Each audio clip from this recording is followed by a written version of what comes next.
Hello, this video is made purely for educational purposes. All the information shared is based on personal opinion and publicly available data. Mutual fund investment are subject to market risk. Read all scheme related documents carefully. Please do your own research or consult a certified financial advisor before making any investment. The content in this video does not guarantee future returns. Thank you and invest wisely. নমস্কার বন্ধুরা, wealth Binod চ্যানেলে আপনাদের সবাইকে স্বাগত আর একটা নতুন ভিডিওতে। আশা করছি সবাই ভালো আছেন, সুস্থ আছেন।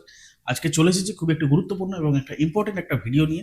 অনেকের মনের মধ্যেই একটা প্রশ্ন থাকে যে মিউচুয়াল ফান্ডে ইনভেস্টমেন্ট করার সময় যে লামসাম করা ভালো না এসআইপি করা ভালো, এবং লামসাম যদিও বা করি, লামসাম কোন টাইমে করা ভালো? মার্কেট যখন কারেকশানে থাকবে তখন লামসাম করা ভালো, নাকি যে কোনো টাইমে লামসাম করা যায়? মার্কেট টপে থাকুক আর মার্কেট ডাউনে থাকুক, লামসাম করা যায় কিনা, এইটা অনেকের মনের মধ্যে এই প্রশ্নটা থাকে। তো আজকের এই ভিডিওতে আমি ডিটেলসে আজকে বোঝাবো যে লামসাম কখন করবেন, এসআইপি কখন করবেন, পুরো ডিটেলস কনসেপ্ট আপনারা বুঝে যাবে। তাহলে আপনাদের ইনভেস্টমেন্ট করার সময় তাহলে আপনারা আর কোনো রকম কোনো আপনাদের প্রবলেম হবে না বা কোনো সমস্যা হবে। তো ভিডিওটি আপনারা দেখতে থাকুন। ভিডিওটি কেমন হয়েছে অবশ্যই কমেন্ট করে জানাবেন।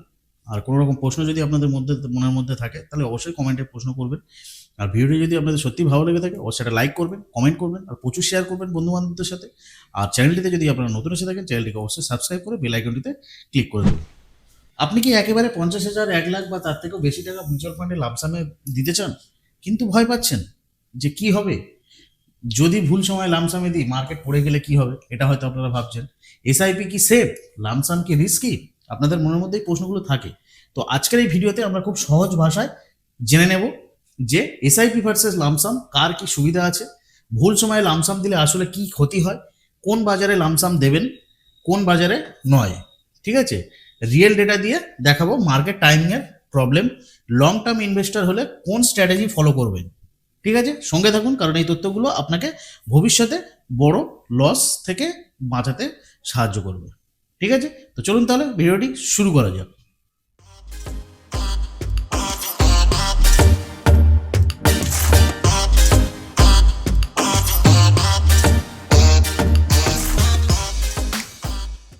তো আমরা প্রথম দেখি chapter number 1, SIP versus lump sum.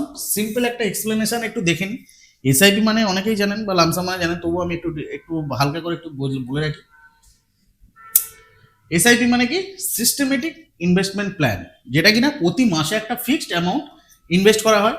Market উপরে নিচে যাই হোক, ইনভেস্টিং আপনার বন্ধ হয় না, আপনি মার্কেট টাইম করতে যান না, লং টার্মে এটা একটা ডিসিপ্লিন তৈরি হয়। এসআইপির ক্ষেত্রে কি হয়, প্রতি মাসে একটা ফিক্সড অ্যামাউন্ট এসআইপি করি আমরা, ফিক্সড অ্যামাউন্ট একটা ইনভেস্টমেন্ট করা হয়, তাই তো?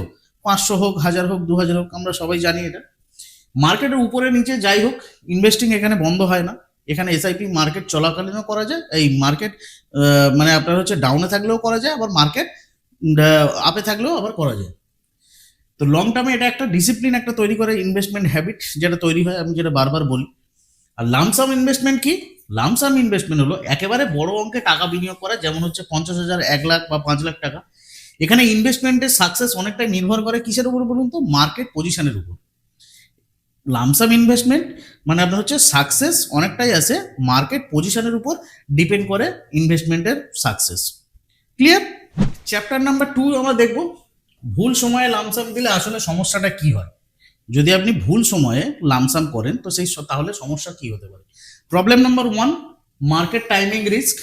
যেটা প্রবলেম নাম্বার 1 যেটা হচ্ছে মার্কেট টাইমিং রিস্ক। ধরুন মার্কেট এখন অলরেডি 15 থেকে 20% উপরে উঠেছে, এই সময় যদি আপনি একেবারে বড় অঙ্কে লামসাম ঢুকিয়ে দেন, মার্কেট যদি কারেকশনে যায় 5 থেকে 10% বা 15%, আপনার লামসাম ইনভেস্টমেন্ট কিন্তু ইমিডিয়েটলি নেগেটিভ রিটার্ন দেখাবে। ঠিক আছে, এসআইপিতে এই সমস্যা কিন্তু হয় না, কারণ আপনি ডিফারেন্ট মার্কেট লেভেলে ইউনিটস কেনেন। এসআইপি আমরা মানে হচ্ছে কি করি, এসআইপি প্রতি মাসে পারচেস করি, যার জন্য আপনার মার্কেট মানে হচ্ছে ডিফারেন্ট লেভেলে থাকে। কারণ প্রতিদিন তো মার্কেট তো সমান যায় না, প্রতি মাসে মার্কেট সমান যায় না, কোনো মাসে হয়তো মার্কেট আপে আছে, কোনো মাসে মার্কেট ডাউনে আছে। তো সেক্ষেত্রে কি হয়, আমাদের মানে ডিফারেন্ট মার্কেট লেভেলে আমরা ইউনিট কেনার সুযোগ পাই। ক্লিয়ার? প্রবলেম নাম্বার 2 হচ্ছে ইমোশনালি প্যানিক হওয়া। ঠিক আছে, লামসাম দেওয়ার পর মার্কেট পড়ে গেলে অনেকেই প্যানিক করে। লামসাম যখন ইনভেস্টমেন্ট কেউ করে তারপরেই যখন মার্কেট যখন পড়ে যায় তখন কিন্তু অনেকেই প্যানিক করে। তার ফলে কি করে, ফান্ড সুইচ করে দেয়, লস দেখে ফান্ড বিক্রি করে দেয়, লং টার্ম প্ল্যান নষ্ট করে ফেলে। এসআইপি ইনভেস্টর এই প্রেশারকে কম ফিল করে। এসআইপি ইনভেস্টর এই প্রেশারটা কিন্তু কম ফিল করে, কারণ ইনভেস্টমেন্ট ছোট ছোট ভাগে হয়। তার জন্য এসআইপি ইনভেস্টাররা কিন্তু একদম এত প্যানিক করেন না, যতটা না প্যানিক করে আপনার হচ্ছে লামসাম ইনভেস্টাররা, এসআইপি ইনভেস্টাররা কিন্তু এত প্যানিক করে না। প্রবলেম নাম্বার 3 হচ্ছে রং ফান্ড সিলেকশন প্রেশার। রং মানে ভুল ফান্ড বেছে নেওয়ার যে প্রেশার, ঠিক আছে। লামসাম দিলে সবাই হাই রিটার্ন চেস করে, তাই তো, যেমন মিড ক্যাপ, স্মল ক্যাপ আর থেমাটিক ফান্ড, এগুলোতে কিন্তু ভোলাটিলিটি বেশি। এই মিড ক্যাপ বলুন, স্মল ক্যাপ বলুন আর এই থেমাটিক ফান্ড বলুন, এগুলোতে কিন্তু ভোলাটিলিটি কিন্তু বেশি। মার্কেট পড়লে লস আরো বেশি দেখাবে, যত মার্কেট পড়বে কিন্তু এখানে কিন্তু লস কিন্তু এদের বেশি দেখায়। এসআইপিতে এই ভোলাটিলিটি কিন্তু স্মুথ হয়ে যায়, ঠিক আছে। এসআইপিতে এই ভোলাটিলিটিটা কিন্তু স্মুথ হয়ে যায়। Problem number 4, average buying cost high হয়ে যাওয়া। এভারেজ বাইং কস্ট হাই হয়ে যাওয়া মানে কি, যেমন ধরুন নিফটি আজকে কত আছে, নিফটি ধরুন আজকে 26,000-এ আছে, ঠিক আছে। নিফটি আজকে 26,000-এ আপনি লামসাম দিলেন, এরপর ইন্ডেক্স নেমে গেল আপনার কত, 24,800 ধরুন আবার নেমে গেল, তখন কি হবে, আপনার এভারেজ কস্ট হবে কি, কিন্তু এই 26,000-ই কিন্তু আপনার এভারেজ কস্ট হবে।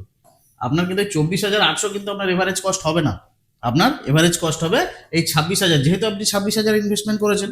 মার্কেট আবার 26,000-এ ফিরতে কিন্তু আপনার সময় লাগবে। 24,800 থেকে মার্কেট কিন্তু আবার মানে সেই 26,000 আসতে কিন্তু আবার সময় লাগবে। ধরুন আজকে ভিডিওটা বানাচ্ছি, আজকে ধরুন 18ই নভেম্বর, ঠিক আছে। আজকে আমি ভিডিওটা বানাচ্ছি আজকে 18 নভেম্বর 2025। তো আজকে মার্কেট মোটামুটি ধরুন 26,000-এর নিচেই আছে। কালকে মার্কেট উপরে ছিল, 26,016 ছিল কালকে। কিন্তু এক্ষেত্রে কি হতো, আপনার এসআইপি যদি হতো কি হতো, কিছু ইউনিটস কিনতেন আপনি 26,000-এ, কিছু কিনতেন আপনি 25,000-এ, আবার কিছু কিনতেন আপনি 24,000-এ। এভারেজ কস্ট অটোমেটিকলি কিন্তু এখানে কিন্তু কমে যেত, বুঝতে পেরেছেন। এভারেজ কস্ট মানে এসআইপি করলে কি হচ্ছে, এসআইপি করলে আপনি ধরুন আজকে 26,000-এ কিনলেন, কালকে পরের মাসে মার্কেট পড়ে গেল 25,000-এ, তখন আপনি কিনলেন, আবার তারপরের মাসে পড়ে গেল মার্কেট 24,000-এ, তখন আপনি কিনলেন, তখন কি হলো, আপনার এখানে এভারেজ কস্ট কিন্তু অটোমেটিকলি কিন্তু কমে গেল। এবার দেখি chapter number 3, real example, market data দিয়ে সহজ ব্যাখ্যা দিয়ে একটা। ধরুন একজন একেবারে 1 লক্ষ টাকা লামসামে দিলেন নিফটি P26-এর সময়, ঠিক আছে। 1 বছরের মধ্যে মার্কেট 10 to 12% ডাউন হলে তার পুরো ইনভেস্টমেন্ট কিন্তু নেগেটিভ রিটার্ন দেখাবে। কিন্তু যদি একই টাকা তিনি 12 মাসের এসআইপি করতেন, তিনি হাই লেভেলে কিছু ইউনিট, লো লেভেলে কিছু ইউনিট স্মার্টলি এভারেজ করে ফেলতে পারতেন। আলটিমেটলি আমরা তাহলে কি বুঝছি, কি আলটিমেটলি আমরা বুঝছি যে মানে যখন মার্কেট হাইয়ে থাকবে তখন কিন্তু লামসামে কিন্তু ইনভেস্টমেন্ট করার নেই, ঠিক আছে।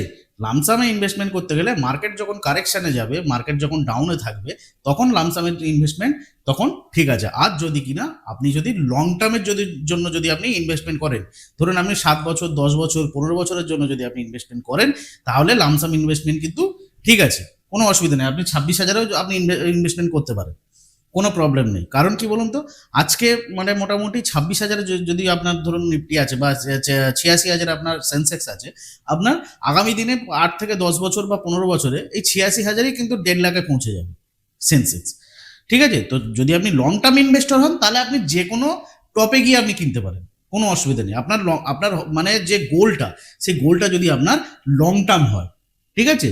আর যদি আপনি শর্ট টার্মের জন্য যদি কিনতে চান, তাহলে আপনাকে সেই কি করতে হবে, মানে 2 বছর, 3 বছর বা 5 বছরের জন্য যদি আপনি কিনতে চান, তাহলে আপনাকে সবসময় দেখতে হবে যে মার্কেট কারেকশন কখন হচ্ছে বা মার্কেট ডাউনফল কখন দিচ্ছে, সেই সময় আপনাকে কিনতে হবে। তাও কিনা আপনি কিন্তু যদি ধরুন 1 লাখ টাকা ইনভেস্ট করবেন ভাবেন, এটা আমি একটা এক্সট্রা ট্রিক্স একটা আপনাকে বলছি আপনাদেরকে, যে আপনি ধরুন 1 লাখ টাকা ইনভেস্টমেন্ট করবেন লামসামে, এটা আপনি ভেবে রেখেছেন যে আপনি 1 লাখ টাকা মার্কেট ডাউন হলে আপনি ইনভেস্টমেন্ট করবেন। দেখুন মার্কেট তো কেউ প্রেডিক্ট করতে পারে না, কখন ডাউনে, কখন আপে, আবার কখন ডাউনে কেউ কিন্তু বলতে পারে না। তো আজকে ধরুন আপনি 1 লাখ টাকা ইনভেস্টমেন্ট করবেন, সেক্ষেত্রে আপনি কি করবেন, ধরুন আপনি প্রথম ইনভেস্টমেন্ট করলেন কত, 50,000 টাকা আপনি ইনভেস্টমেন্ট করলেন, মার্কেট যখন কারেকশন হলো বা একটু ডাউনে গেল, আবার দেখলেন, আবার পরের মাসে দেখলেন আবার মার্কেট ডাউনে গেছে, তখন আবার 25,000 টাকা ইনভেস্টমেন্ট করুন। মানে এরকম ভাগ ভাগ করে আপনি ইনভেস্টমেন্ট করতে থাকুন, ঠিক আছে। তাহলে কিন্তু আপনার সেই কিন্তু এভারেজিং একটা কিন্তু হবে, মানে হয়তো এসআইপির মতো অতটা এভারেজিং হবে না, কিন্তু মানে আপনার ওইভাবে যদি আপনি এই স্ট্র্যাটেজিটা যদি আপনি ফলো করেন, তাহলে কিন্তু অনেকটাই আপনি কিন্তু ক্ষতির হাত থেকে বাঁচতে পারবেন, ক্লিয়ার। এবার দেখবো আমরা কি চ্যাপ্টার নাম্বার 4।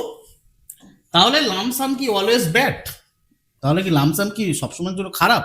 না, লামসাম কিন্তু খারাপ না, শুধু টাইমিং সেন্সিটিভিটি বেশি। লামসাম ভালো হয় কখন? যখন বাজার কারেকশনে থাকে, যেটা বললাম আমি এক্ষুনি। আপনার হাতে বড় টাকা আছে, মানে ধরুন বোনাসের টাকা পেয়েছেন, এফডি ম্যাচুরিটি হয়েছে, ল্যান্ড সেল হয়েছে, লং টার্ম হরিজন 5 থেকে 7 বছর সময় আছে হাতে। Fund type low risk category, large cap বা হাইব্রিড ফান্ড, যেটা আমি একটু আগেই বললাম। ঠিক আছে, পরে দেখবো কি চ্যাপ্টার নাম্বার 5, কোন অবস্থায় লামসাম দেবেন না। লামসাম কোন অবস্থায় লামসামে ইনভেস্টমেন্ট করবেন না। দেখুন, মার্কেট অল টাইম হাই হলে হিস্ট্রি অনুযায়ী সর্বোচ্চ হাইয়ের কাছে লামসাম দিলে কিন্তু শর্ট টার্ম কারেকশনের কিন্তু একটা চান্স থাকে। ধরুন মার্কেট হায়ার হাই, এরকম হায়ার হাই বানাতেই মানে বানিয়ে চলেই যাচ্ছে। ঠিক আছে, তো এই সময় যদি আপনি ইনভেস্টমেন্ট যদি আপনি শুরু করেন, তো সেক্ষেত্রে কিন্তু একটা হালকা হয়তো একটা মার্কেট একটা ডাউনফল দেখালেও দেখাতে পারে, আবার কিন্তু এখান থেকে আবার কিন্তু সার্ভ, এখান থেকে আবার কিন্তু আবার মানে উঠতে পারে। তো small cap mid cap bubble পরিস্থিতিতে আপনার হচ্ছে মার্কেট শর্ট টার্ম মার্কেট কারেকশনের সময় মানে থাকতে পারে। ভ্যালুয়েশন বেশি হলে ভোলাটিলিটিও বেশি। আপনি যদি ইমোশনাল ইনভেস্টর হন, মার্কেট পড়লে প্যানিক করলে লামসাম আপনার জন্য কিন্তু রিস্কি।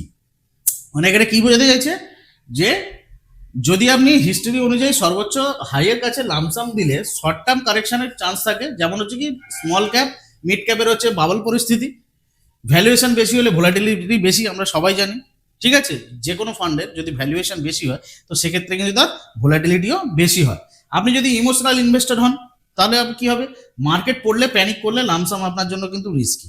ঠিক আছে, তো কোন অবস্থায় আপনি লামসাম দেবেন না, তাহলে এই জিনিসগুলো দেখলে আপনি বুঝতে পারবেন। ক্লিয়ার? এবার দেখবো চ্যাপ্টার নাম্বার 6, বেস্ট স্ট্র্যাটেজি, বৈজ্ঞানিক ও practical approach. Strategy number 1, lump sum থেকে এসটিপি বেস্ট মেথড। এসটিপি মানে কি? Systematic transfer plan. অনেকের কাছে হয়তো এটা নতুন লাগবে, মানে মিউচুয়াল ফান্ডে ইনভেস্টমেন্ট কি হয়? এসআইপি হয়, লামসাম হয়, এসডব্লিউপি হয়, আর কি হয়? এসটিপি হয়, সিস্টেমেটিক ট্রান্সফার প্ল্যান। এক্সাম্পল যেমন ধরুন 1 লাখ টাকা ডেপ ফান্ডে আপনি রাখলেন, সেখান থেকে 3 থেকে 6 মাস ধরে ইকুইটি ফান্ডে এসআইপি দিয়ে ট্রান্সফার হলো। বেনিফিটটা কি হলো? মার্কেট টাইমিংয়ে আপনার টেনশন নেই, গ্র্যাজুয়াল এন্ট্রি হবে, আবার রিস্কও কমে যায় এতে। Clear? Strategy number 2, 30-70 split method. মানে আপনার কাছে ধরুন 50,000 টাকা আছে আপনার লামসাম করার, তো 50,000 টাকা যদি হয়, আপনি 30% আপনি কি করবেন? 30% লামসামে দেবেন, আর 70% কি করবেন? 70% এসআইপি করবেন। একসাথে বাজারে ঢুকেও কিছু অংশ এসআইপি হিসাবে থাকে। Strategy number 3, value average strategy. Market 5% নিচে গেলে এক্সট্রা ইনভেস্ট করুন। ঠিক আছে, মার্কেট বেশি উঠলে, যদি মার্কেট আবার যদি টপে চলে যায়, আপনার নর্মাল যেরকম এসআইপি করতেন সেরকম এসআইপি করবেন। এতে আপনার কি হবে? এতে বাইং এভারেজ অটোমেটিকলি আপনার কি হবে? ইমপ্রুভ হবে। ক্লিয়ার?